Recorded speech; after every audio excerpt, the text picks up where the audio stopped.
Solamente a manera de breve, pequeño resumen, hasta ahora hemos visto que el Señor, esto capítulo 1, 2 y 3, el Señor manda a Jonás que vaya a Nínive. La maldad había aumentado en Nínive. Nínive era la capital del imperio de Asiria, estaba al norte de Israel. Una ciudad pagana, una nación pagana, enemiga de Israel. El Señor manda a Jonás para que anuncie a los ninivitas que ellos serían juzgados. Jonás, en lugar de ir a Nínive, toma un barco para irse a Tarsis, al otro extremo. Tarsis es lo que hoy día conocemos como el sur de España. Algunos dirían que es en la zona de Andalucía, España. Estando en el barco, Dios levanta una tempestad, eso es lo que nos dice el capítulo 1, y los hombres del barco tiran a Jonás al mar para que puedan sobrevivir. El texto nos narra que Dios envía un gran pez que traga a Jonás. Más adelante el pez vomita a Jonás y Dios le repite nuevamente, segunda vez, anda y predica a Nínive. En efecto, el profeta va a Nínive, le advierte a los ninivitas de un juicio. Ellos escuchan el mensaje de Jonás, la predicación de Jonás, y los ninivitas se arrepienten. Contra el pronóstico de Jonás se arrepienten. El mismo rey, dice el texto, que declara un duelo nacional, llama a todos los ninivitas a arrepentirse y declara un ayuno nacional. Y al ver esto, Dios perdona a Nínive. Dios no los juzgó. Esto es lo que hemos visto en los primeros 3 capítulos. Ahora llegamos al capítulo 4. Dios acaba de perdonar a los ninivitas a través de la predicación del profeta. ¿Qué hemos visto? ¿Qué vamos a ver en el capítulo 4? Lo pongo de esta manera. En este capítulo vamos a encontrar, por así decirlo, 2 ventanas. Una ventana al corazón de Jonás y una ventana al corazón de Dios. Este pasaje incluye una narración de algo que sucede e incluye una pequeña conversación que Dios tiene con Jonás. Y a través de esta narración y a través de esta narración y conversación, vamos a ver el corazón de Jonás y vamos a ver el corazón del Señor.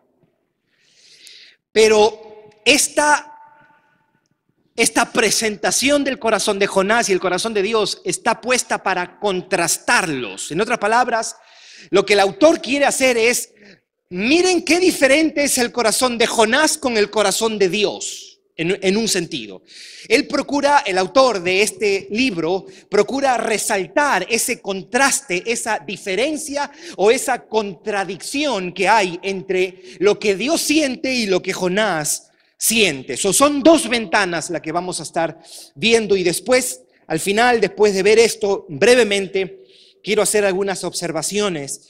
Voy a dar 2 lecciones, creo no son las únicas de este capítulo 4. Voy a plantear una pregunta y al final voy a compartir 3 buenas noticias que creo que se desprenden de este pasaje. Lo primero, vamos a ver qué encontramos.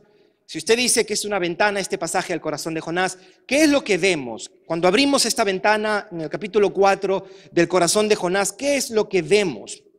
Ahora, alguien pudiera decir, este pasaje o en este pasaje lo que uno ve es a un hombre enojado y deprimido, ¿verdad? Porque el versículo 1 dice que él se enojó, se apesadumbró en extremo, él estaba enojado. Dios mismo le pregunta, ¿está bien que tú te enojes?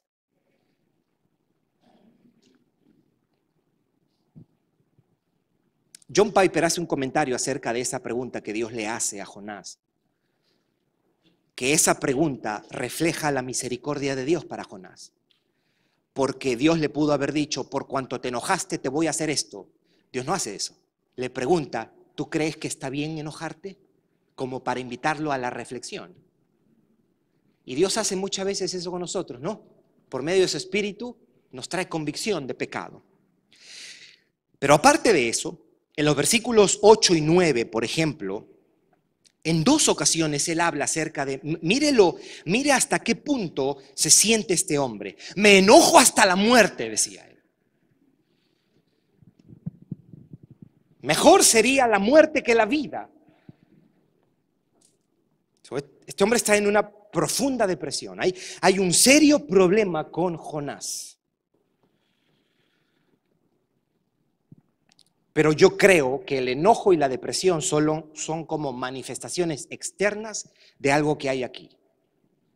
Son los resultados, los frutos de algo que está en el corazón. Hay 3 cosas que encontramos desde este pasaje, o que este pasaje nos muestra del corazón de Jonás. Número 1, el odio de Jonás. Número 2, el egoísmo de Jonás. Y número 3, la falta de sensibilidad de Jonás. Vamos a ir por uno. El odio de Jonás. Versículo 1 al 4. Estos versículos nos dicen por qué se enojó Jonás. Pero Jonás, dice, se apesadumbró en extremo y se enojó. Y oró a Jehová y dijo, ahora, oh Jehová, ¿no es esto lo que yo decía estando aún en mi tierra? Por eso me apresuré a huir a Tarsis, porque yo sabía que tú eres Dios clemente y piadoso, tardo en enojarte y de grande misericordia, y que te arrepientes del mal. Ahora pues, oh Jehová, te ruego que me quites la vida, porque mejor me es la muerte que la vida. Y Jehová le dijo, ¿haces tú bien en enojarte tanto? ¿Sabe por qué se enojó Jonás? Porque él no quería que los ninivitas se convirtieran. Él odiaba a los ninivitas. ¿Por qué no vas a ir a predicarles? No, porque si les predico se convierten. Y yo no quiero que se conviertan. ¿Qué tú quieres? Que se mueran. Odio, resentimiento había en el corazón de este hombre. El odio, mis hermanos, es una fuerza dominante. Te va a gobernar. El pecado es un poder que controla a los individuos. Y cuán nocivo es el pecado del odio. Eso es lo que había en el corazón de Jonás. Odiaba a los ninivitas. Número 2, ¿qué más vemos en el corazón de Jonás? No solamente odio, vemos también egoísmo. Note el versículo 6. Y preparó Jehová Dios una calabacera. Hay otras versiones porque no hay consenso de qué planta era esta. ¿Ok? No hay consenso en eso. Algunos dicen que era planta de ricino. ¿Ok? Pero no hay consenso. Lo importante, como algunas traducciones dicen, era una planta. Dios hizo crecer una planta. ¿Ok? Ese es el sentido del pasaje. Una planta. La cual creció sobre Jonás para que hiciese sombra sobre su cabeza y le librase de su malestar. Y mire la reacción de Jonás en el versículo 6. Y Jonás se alegró grandemente por la calabacera. Alguien pudiera decir, este hombre es medio bipolar.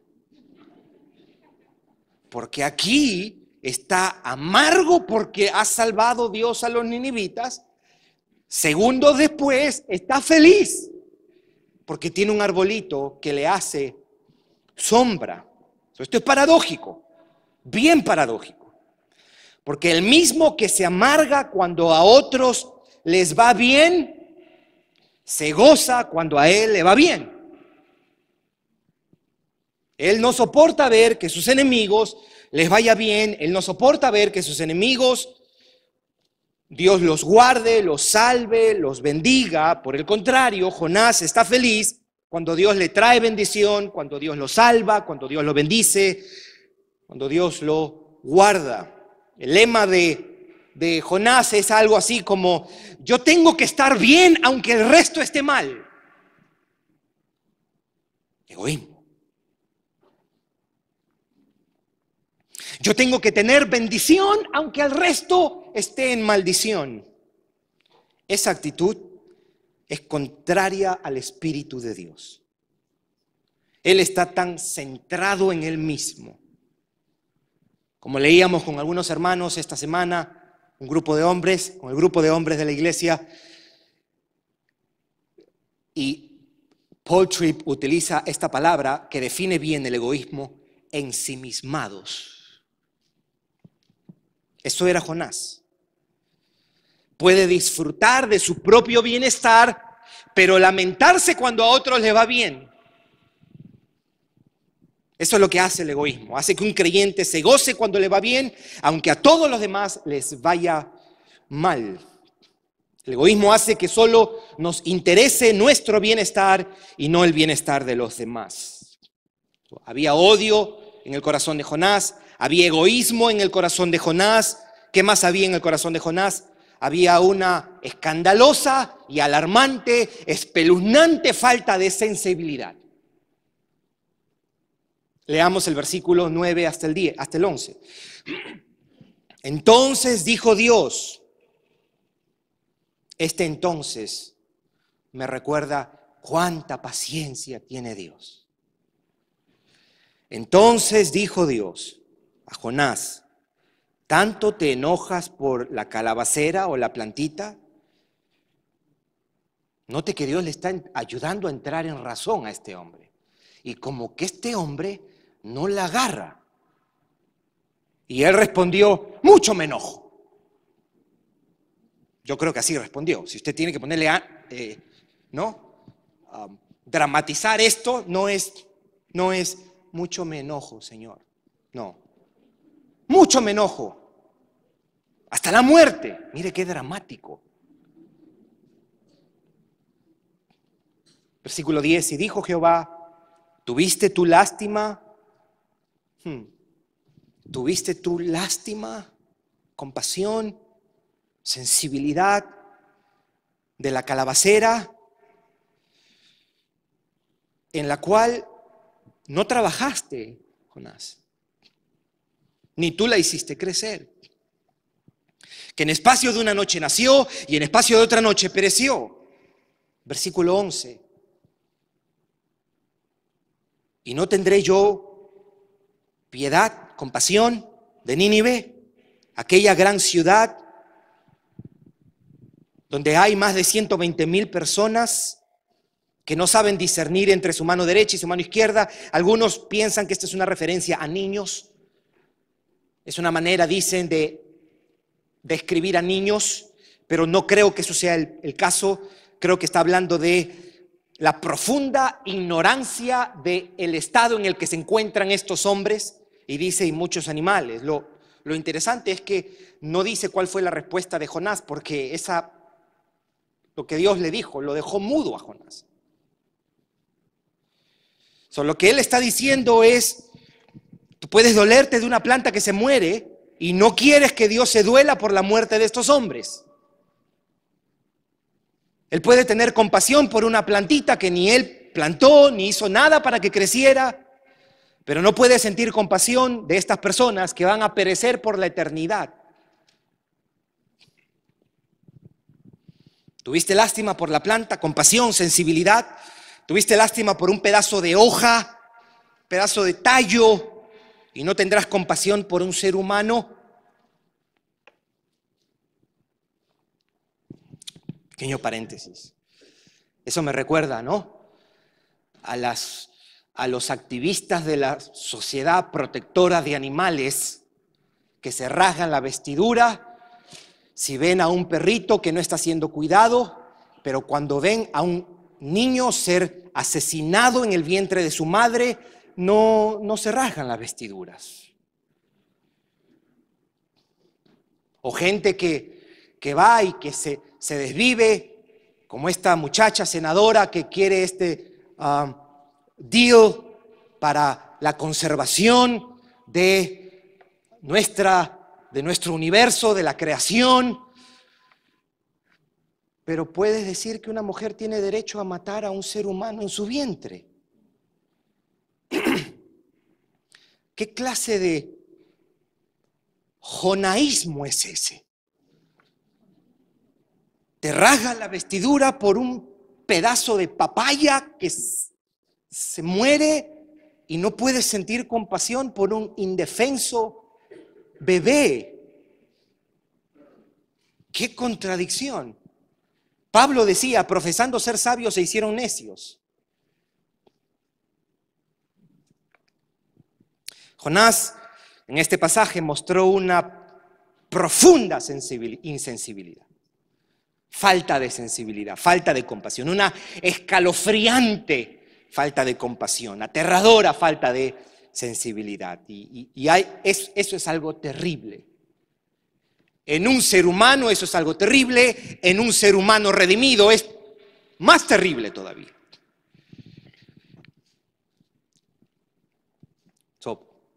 Para resumir, esta ventana, el corazón de Jonás, nos muestra que en el corazón de Jonás hay odio por los ninivitas, hay egoísmo y hay una gran insensibilidad. Estas tres cosas. La tristeza, el enojo y la amargura o la depresión de Jonás son solo el resultado de lo que hay en su corazón. Y debo decir, esta no es la peor versión de Jonás. Esta es la verdadera versión de Jonás.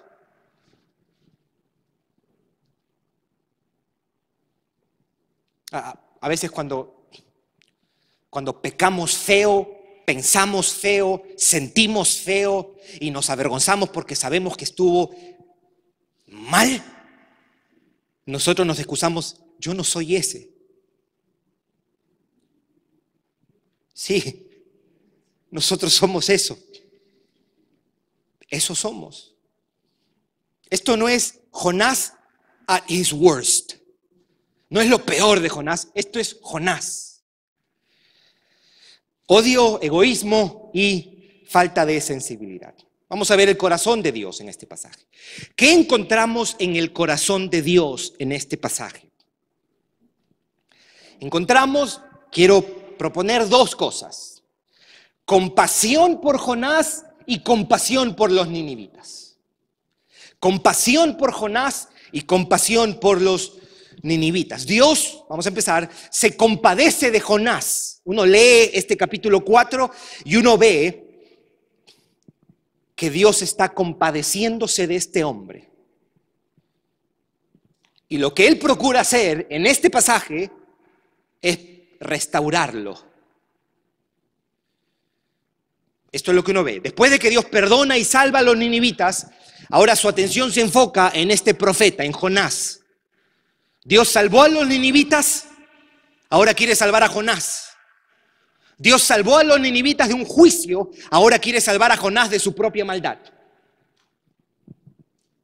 Dios pudo haberlo dejado todo así y decir, bueno, ya cumplí mi propósito, salvé a los ninivitas, hasta luego, Jonás, después cuando te necesite te llamo otra vez. No.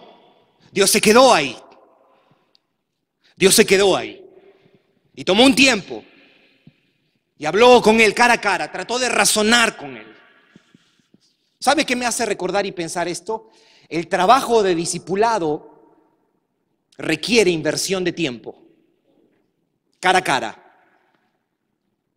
El trabajo de ser papá y mamá requiere sentarse cara a cara con nuestros hijos y hablar con ellos, razonar con ellos, ayudarlos a conocer su pecaminoso corazón, ayudarlos a entender la gran necesidad que tienen del Evangelio, hablar con ellos, sentarnos con ellos, involucrarnos mental y emocionalmente con ellos.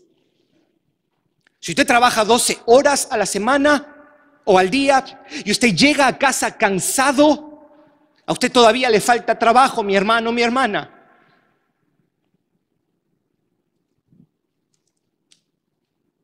Es sentarnos con ellos, es razonar con ellos, es dialogar con ellos, es preguntarles en qué estás pecando, en qué estás temiendo, qué estás anhelando, cómo puedo orar por ti. Vi esta actitud, hijo mío, hija mía. Esto no honra a Dios, ¿cómo te puedo ayudar? ¿Hay algo que tú quieres compartir conmigo? Eso es la crianza cristiana. Eso es la crianza cristiana. Es llorar con ellos.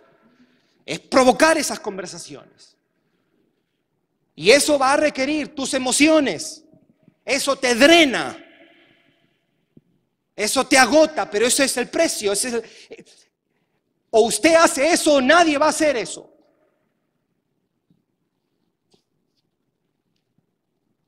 Perdón que metí eso, porque eso no es parte del sermón.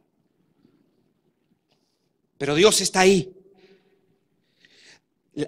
La plantita, el gusano y el viento, Dios los trae porque los quiere usar para enseñarle a Jonás su error. Le está enseñando una lección. El Dios a su profeta. Ok, ¿cómo yo le enseño a este cabezoncito su odio, su egoísmo, su insensibilidad? Ok, voy a traer esto. Ahí está Dios. Dios pudo haber dicho, Él quiere exponer su pecado. Y aunque fue una experiencia vergonzosa para Jonás, fue para su bien. Dios pudo haberlo dejado con su odio, con su egoísmo, con su falta de sensibilidad, pero Dios se compadeció de Jonás. Él quiso restaurarlo. Él quiso que él abandonara esa actitud pecaminosa, porque las preguntas que Dios le hace tienen esa intención. Él quiere que él deje su egoísmo, su odio, su insensibilidad. Y eso también me lleva a concluir que cada vez que Dios me disciplina, cada vez que Dios te disciplina, mi hermano, mi hermana, es una expresión de su amor paternal por ti. Cuando vengan tiempos difíciles y tú entiendas que es Dios disciplinándote, dale gracias a Dios porque es una expresión de su amor por ti. Eso es lo que dice Hebreos 6. En estos días, en la lectura, nosotros vamos a empezar a leer Hebreos. Y Hebreos 6 dice que el padre que ama disciplina a su hijo, por eso Dios disciplina a los suyos. Dios es bueno y Dios no nos quiere dejar con nuestro orgullo, nuestro pecado, nuestra falta de compasión. Y a veces Dios nos va a atravesar a través de valles de sombra y de muerte por amor a nosotros.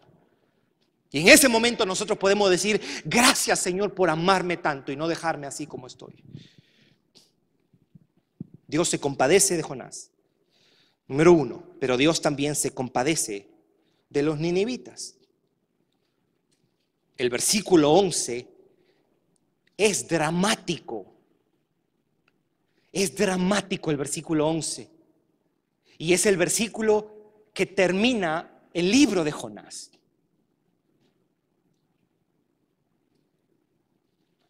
Y no tendré piedad, compasión, sensibilidad de Nínive, aquella gran ciudad donde hay más de 120,000 personas que no saben discernir entre su mano derecha y su mano izquierda y muchos animales, o lo que Dios le había dicho. Note el versículo 2, empieza este libro hablando Dios de la maldad de Nínive, y aquí Dios habla de la compasión que tiene de Nínive. Lo que Dios está tratando de decir, es verdad que son gente mala, pero esta misma gente que es mala, yo las hice, yo les di vida. Son seres humanos a quien yo les di vida, a quienes he sostenido por años, a quienes he cuidado, a quienes les he dado sol, lluvia. Él ve en esta nación una nación que, a pesar de que son gente mala, que lo ignoran, a pesar que son sus enemigos, a pesar que sirven y adoran otros dioses, Dios los ve como parte de su creación. Y Dios no toma en poco eso. Dios se compadece de Jonás, pero Dios también se compadece de los ninivitas. Ahora, el versículo 11 nos puede dejar algo que nos puede perturbar un poco. Porque alguien pudiera preguntar, ¿por qué Dios menciona la cantidad de personas? ¿Por qué dice que son 120,000 personas? ¿Será que si hubiesen sido menos personas, Dios las juzgaba? ¿Será que si hubiesen sido menos personas, Dios no hubiera sentido compasión? ¿Será que Dios está interesado en los números? Yo quiero responder a eso. Hay algo importante que nosotros debemos tener en cuenta. Lo primero es que cada persona o cada vida es preciosa delante de Dios. Dios no quiere la muerte de ningún solo impío. No quiero, hemos leído 2 o 3 veces en este estudio, no quiero, decía el Señor en Ezequiel capítulo 33, versículo 11, yo no quiero la muerte del impío. Dios se duele, mis hermanos, de la muerte de incluso un solo hombre malo. Él no quiere eso. Él sopló aliento de vida en ese único mal ser humano que se muere. Dios se duele cuando un hombre muere, un hombre malo muere, y si en una ciudad hay 120,000 personas, ese dolor lógicamente se multiplica, ¿no? Porque si es doloroso que uno muera, ¿cuánto más doloroso es que mueran 120,000? Es lógico. Pero yo creo que el énfasis o la razón por la cual él menciona el número 120,000 tiene que ver con el contraste que hay entre lo que siente Jonás por una plantita y lo que siente Dios por los hombres. Es decir, es como que Dios le está diciendo, tú puedes llorar, lamentar, entristecerte por un arbolito que muere y no quieres que yo lamente y tenga compasión de 120,000 personas. La cantidad de 120,000 está puesta para resaltar ese contraste, lo ridículo que es, en otras palabras, de lo que siente Jonás por un árbol ante lo que Dios siente por los hombres. En este pasaje nosotros hemos visto, en estos versículos, el autor nos abre y nos deja ver cómo es el corazón de Dios. El corazón de Dios es un corazón compasivo. Se compadeció de los ninivitas y se compadeció de Jonás. Debo recordarle que la mayor expresión de compasión se dio en el Calvario hace 2000 años. El Dios de los cielos se hizo hombre en la persona de su Hijo Jesucristo para salvar a gente indigna de su amor, de su favor, de su benevolencia. La mayor expresión, la más grande demostración de compasión se dio en la cruz del Calvario.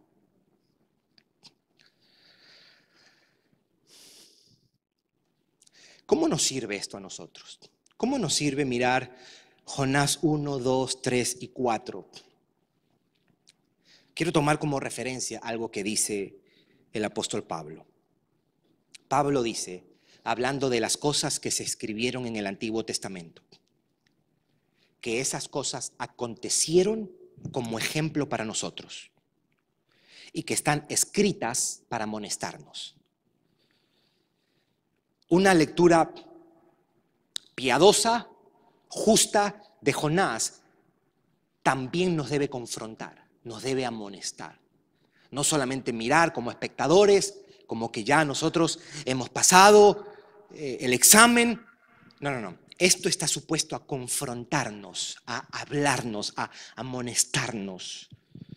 Por eso yo quiero decir 6 cosas antes de cerrar con este estudio. 2 lecciones, 1 pregunta y 3 buenas noticias.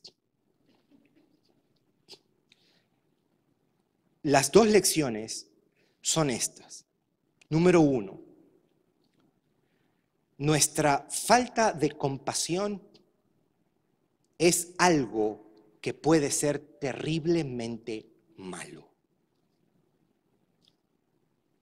No estoy diciendo que la falta de compasión estrictamente, eso es malo, pero puede dar resultado a algo que es terriblemente malo. ¿A qué me refiero con eso? Aquí todos, si yo hiciera una encuesta y yo preguntaría, ¿cuántos aquí reconocen que les falta compasión? Yo creo, que el 99.9% levantaría la mano.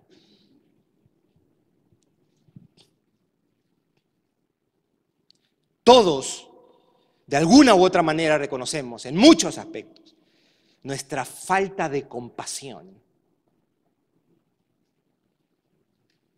Y la falta de compasión, es cierto, puede o afecta, por ejemplo, nuestras relaciones matrimoniales.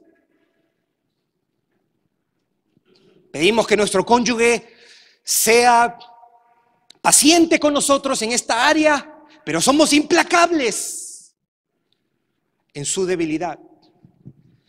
La falta de compasión afecta nuestra crianza a nuestros hijos, afecta nuestras relaciones como hermanos, nuestro compañerismo, y eso es malo. Que nosotros seamos personas que no nos caractericemos por la compasión es contrario a la gracia de la salvación, mis hermanos. La falta de compasión es un espíritu contrario al espíritu del Evangelio. La falta de compasión es un espíritu contrario al espíritu de nuestro Redentor. Debemos lamentar cuando somos conscientes de eso, cuando nos hemos dejado llevar por eso, y debemos esforzarnos por cultivar la compasión. Sin embargo, con todo eso, así como es malo en sí la falta de compasión porque no refleja a Cristo, es malo porque la iglesia o nuestras relaciones pueden sufrir, es terriblemente malo, mis hermanos, que nuestra falta de compasión no nos mueva al evangelismo. Porque de esa manera las personas no se salvan. Y ahí sí no hay vuelta para atrás. ¿Se entiende? Tu falta de compasión, mi falta de compasión puede afectar nuestro matrimonio. Pero esas cosas son redimibles, ¿no? Podemos humillarnos, pedirnos perdón y seguir para adelante. Pero si nuestra falta de compasión nos lleva a no predicar para que los incrédulos no se salven, eso ya no es redimible el día que ellos se mueran.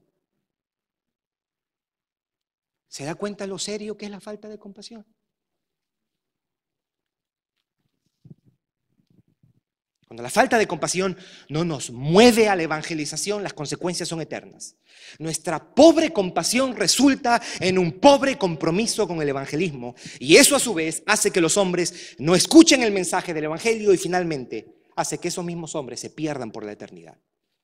Es terriblemente mala la falta de compasión porque hará que hombres se pierdan por la eternidad. 2. Cuando no evangelizo, debo revisar mi corazón. Nuestra falta de compromiso con el evangelismo o nuestra indiferencia hacia los perdidos pueden ser síntomas de un serio problema en nuestro corazón. Probablemente alguno de los mismos vicios que tuvo Jonás.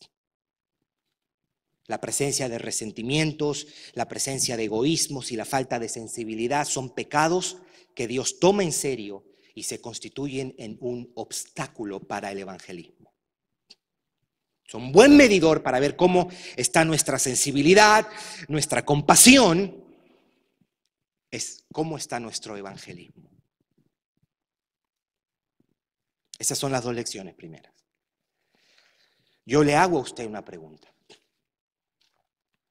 La misión de Jonás era Nínive, una nación pagana. Yo te hago la pregunta a ti, mi hermano, mi hermana, que tienes un trabajo, que tienes familiares no cristianos, que vas a la escuela. ¿Dónde está tu Nínive? ¿Cuál es el Nínive o la Nínive a la que Dios te está llamando? Yo espero que nosotros hayamos sido apuntados en esa dirección. ¿Dónde está el Nínive a que Dios te está llamando? ¿Tu lugar de trabajo? ¿Tu escuela? ¿Tu familia no cristiana? ¿El lugar donde vas a hacer deporte con personas que no conocen a Jesucristo?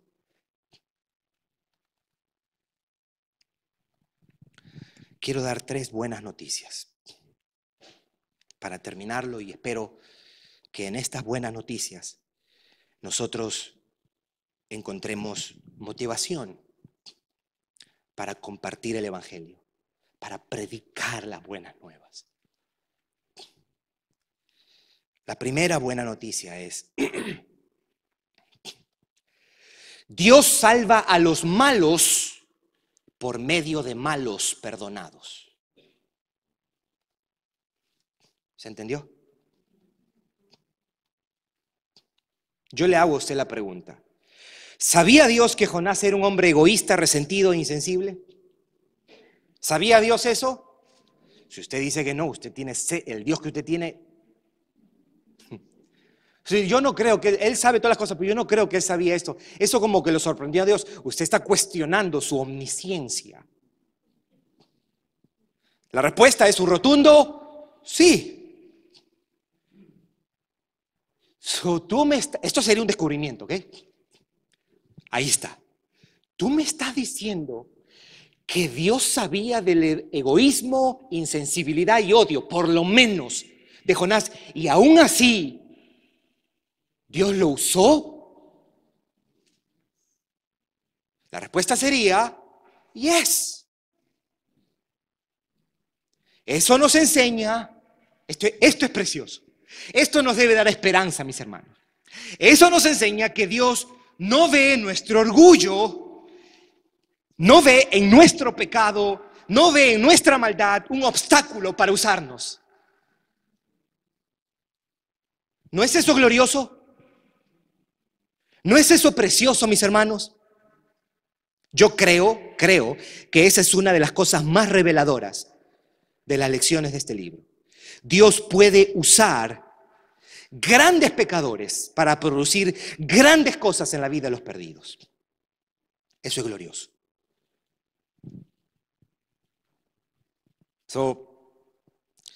Si eres orgulloso, bienvenido al club.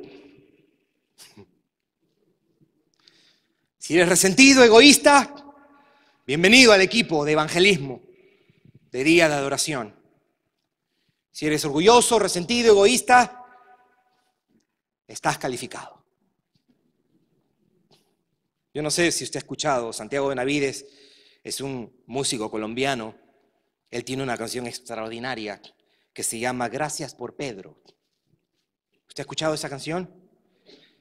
Él dice gracias por Pedro porque mirando a Pedro, mirando a Jonás también, él dice, ¿cómo es increíble que tú puedas usar a gente tan mala para hacer tus propósitos, cumplir tus propósitos? La canción dice algo así.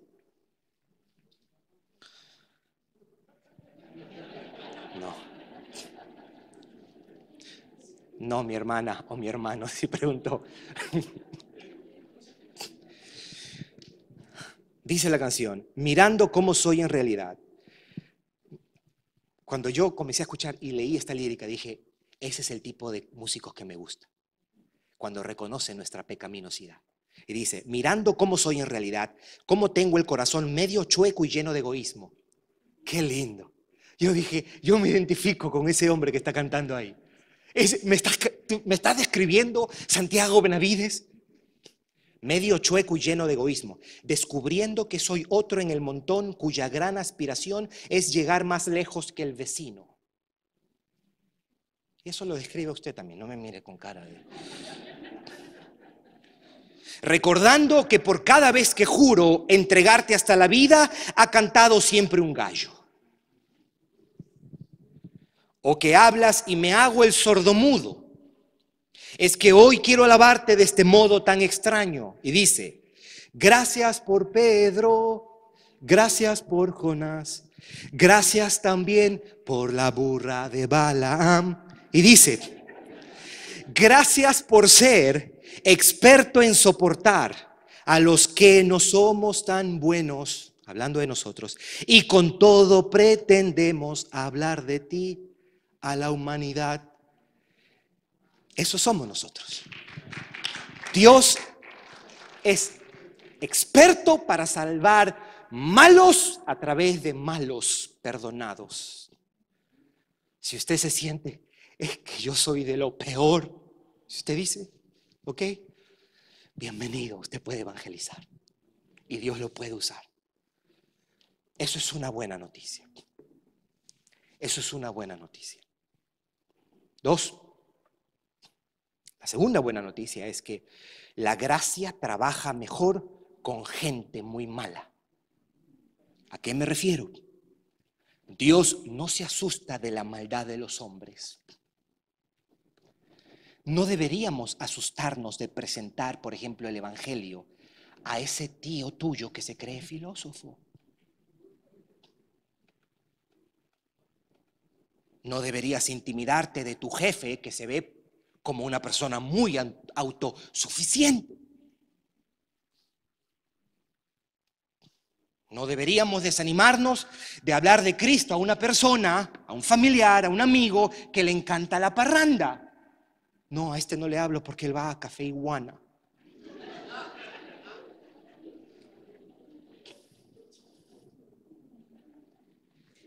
No te asustes si tus amigos escuchan Ozuna.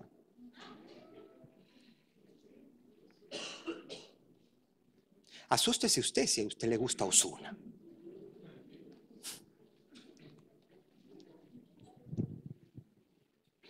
Y toda esa hilera de... No te intimides por un amigo a quien le gusta la marihuana. No digas, no, a él no le predico. No, porque marihuanero el muchacho. ¿Qué tú quieres? ¿Qué queremos nosotros? ¿A la Madre Teresa de Calcuta predicarle? Ni te asustes. Los que van a la escuela, no se asusten del maestro que parece duro, insensible, razonable, inteligente. No se asusten. A Dios le encanta a esas personas. No debes frenarte si tienes amigos homosexuales, compañeros de trabajo homosexuales. No digas, no le predico porque es homosexual. No, es que es lesbiana, no le predico. La gracia de Dios crece mejor y da más fruto en el terreno fértil de los pecadores malvados, como Nínive. Los malos son un imán para Dios. Yo creo que Dios diría, me encantan los malos y que saben que son malos. Dios es más atraído por la maldad de los hombres perdidos que por la moralidad de los hombres perdidos. Y porque el que se cree muy recto, cuando tú le hables de pecado y de gracia, no, yo estoy bien, Dios conmigo está impresionado, Dios. Ellos creen que merecen que Dios los trate bien. ¿Usted ha conocido personas así? Yo compartí el otro día en el estudio bíblico que en estos días fue cumpleaños de uno de mis hijos y yo le compré una tarjeta. En la tarjeta, cuando ya llego a casa, me doy cuenta, no leí todo lo que decía adentro y decía ahí, you deserve the best. Tú mereces lo mejor.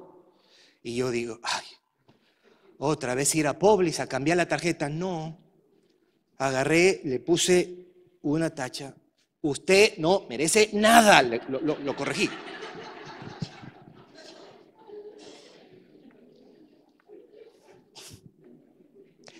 Él sabe. Él no se deprimió, tranquilo, tranquila. Ay, pobrecito, va a vivir ese muchacho con 20 años traumado que su papá le dijo que no merece nada. Es que la verdad, no merecemos nada.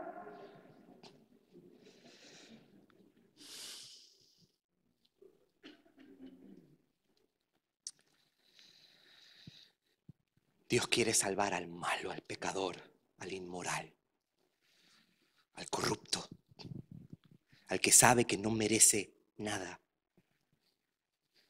Eso es una buena noticia.